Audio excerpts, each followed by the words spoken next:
Well, I think we're very fortunate to be able to play in that game. I think it's an unbelievable honor to do so. It gives us an opportunity to celebrate Joe's career.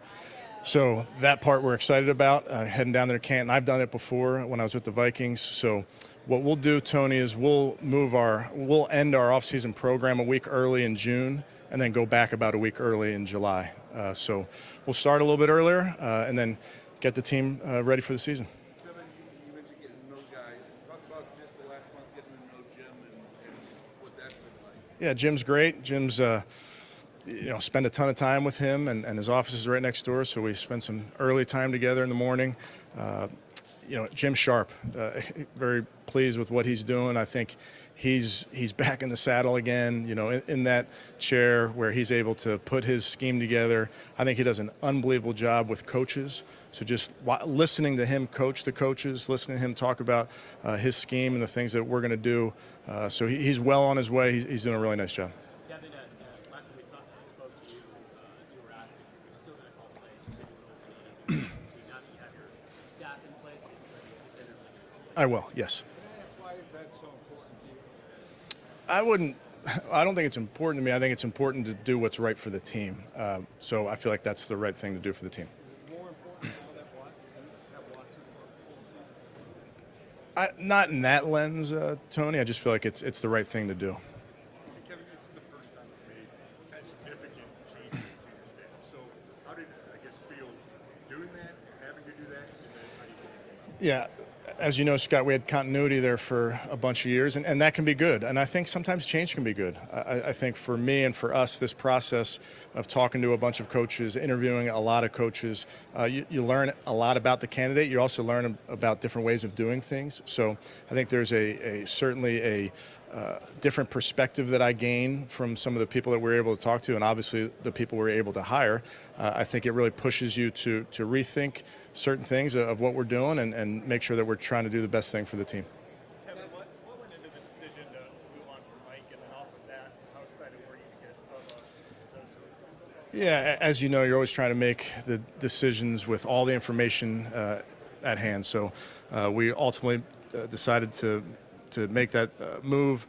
I think the world of Mike Prefer, the person, the coach. He's a really, really good football coach, a really good friend. With Bubba Ventrone, we're excited what he brings. I played against Bubba back when he was at Villanova. I was at Penn. So we go way back. He's a good coach. Excited to have him. He's former player for the Browns. Obviously, I think that lends to credibility. It lends to what he knows what Northeast Ohio is about. So excited about Bubba. Kevin, I feel like, the major media doesn't talk a lot about what Jacoby Brissett actually is. What was it like working alongside him and also, what was your thoughts on Jacoby? Yeah, I'm a huge Jacoby fan. The person, first and foremost, we were with each other just for this past year, but really see the game similarly.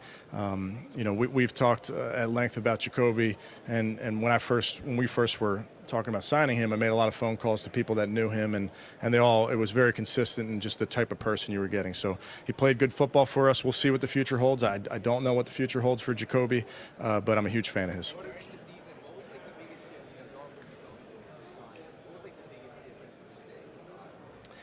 Yeah, I think there's some of the differences were really, really small.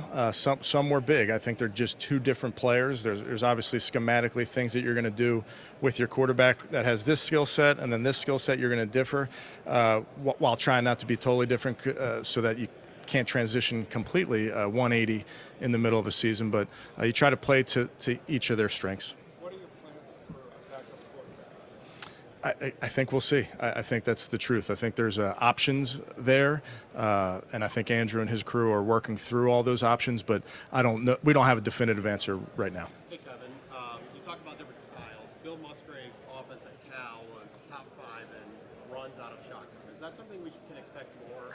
That we know that's something Watson is good at as well. Yeah, well, I think excited to add Coach Musgrave in his role. He's going to help in a bunch of different areas. You mentioned that run game, and those are things that Bill did a lot of with Chip Kelly his year in Philadelphia. So that's just an example of things that you're always trying to get better at what you do, and obviously Bill's had success with that area. So there will be that's one area of the run game, but there's a ton that he can help our staff. What did you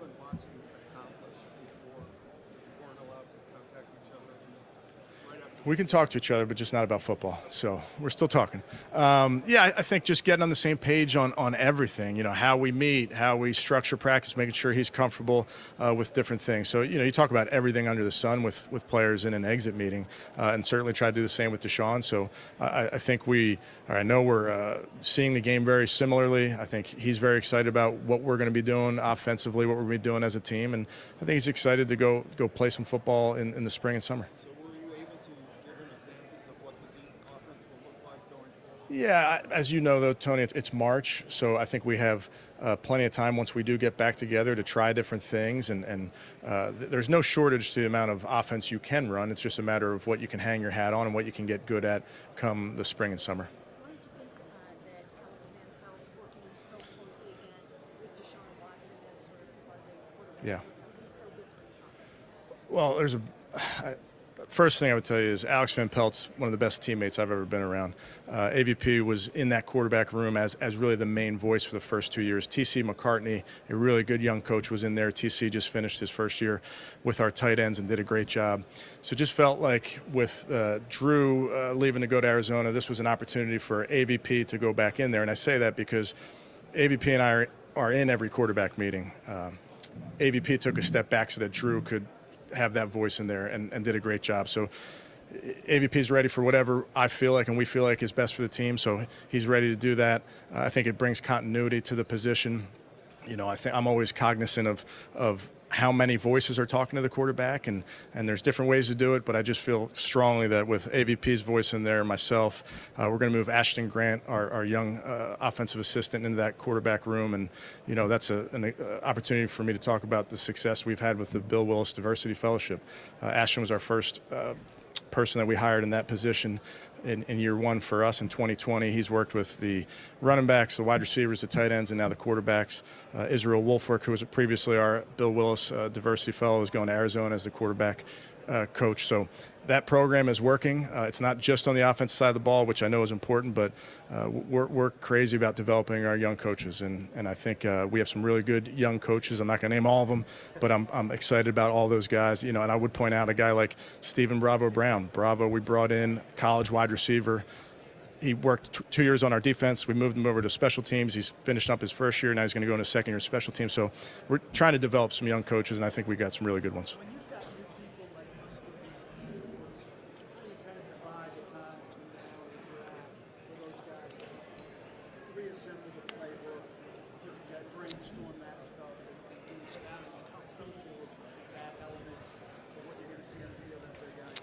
Yeah, I think that's all part of the process. I think you really do it every season, even when you maybe don't, and when you have continuity, when you're maybe not bringing in some new coaches, you try to pull everything apart and look at it year to year. But typically, you really structure your day in half. You spend half the day on personnel and watching college tape, and you spend the other half on your offense or your defense or your special teams. So we're spending plenty of time trying to look at what we're doing schematically and making sure that we're turning over every rock schematically to look at different things. And then you do have to put your scout hat on in February, March, and April. And we Andrew and his crew do a great job of listening to the coaches and hearing the coaches out. So the coaches are watching a ton of tape.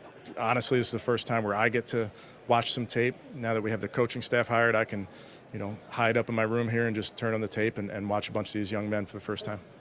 Coach Stefanski, what insights has Coach Musgrave given you about his nephew Luke? He's given us some good insights.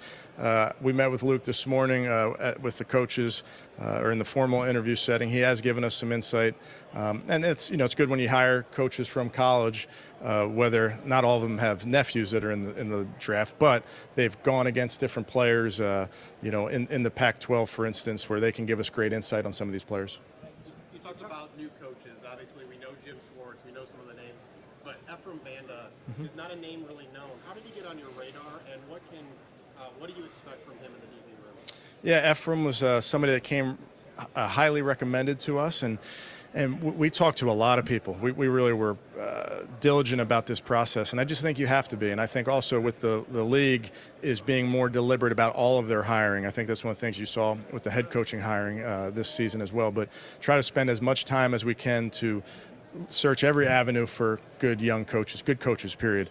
So spent some time with Ephraim, put him through an interview, did a ton of reference work on him, and you know, all of it was so positive. And getting to know him, you get to feel his energy. He's had a unique path to coaching, so certainly excited to get him in our building.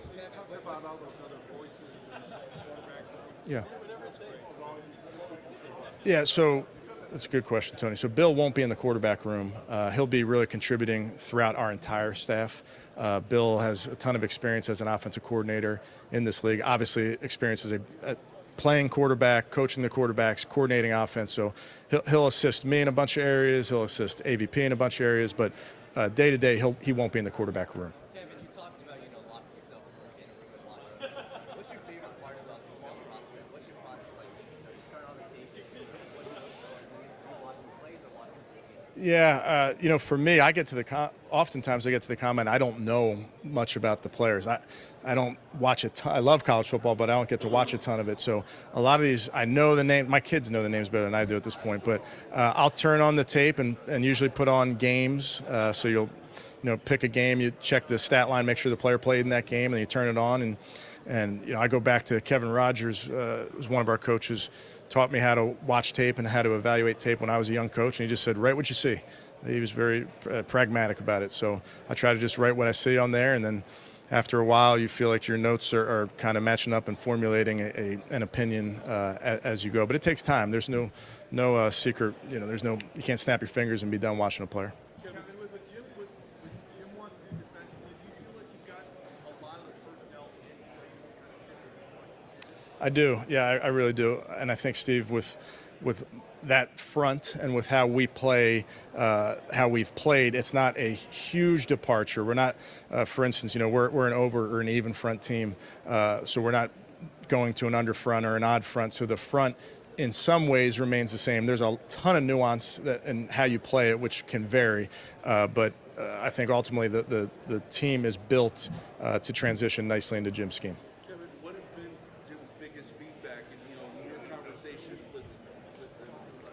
I mean, we've talked about everything, so we're looking at this thing from A to Z, from coaching to our coaching staff to the players, how we structure things. I mean, I'm very, very fortunate to have Jim, a former head coach, to one side of my office, Bill Callahan, a former head coach on the other side, out the other door. So I have a lot of very veteran guys that I can lean on, and Jim's one. Jim's a great defensive coordinator, as we know, but he's run teams. He kind of sees things from that lens and can be very helpful to me as well. Kevin, couple more. David Bell and Donovan Peoples-Jones, how do you see them progress from the beginning of last year to where they are now? Yeah, I think Donovan's a young man that has taken a step every season that he's been with us. I think he's worked his tail off in the weight room and on his body, and you see a guy that just is physically developed. David Bell is super dependable, super reliable. When the ball came his way, he made a play. So excited about him taking that next step as well. What kind of relationship did AVP and Deshaun form last year? Did that play a role in why you wanted to? It did, yeah. I think, AVP is a former quarterback, has done it, has coached a bunch of guys, coached a lot of good players. So I think there, again, lends an instant credibility with AVP when you're talking about the quarterback position. And we spend a lot of time together.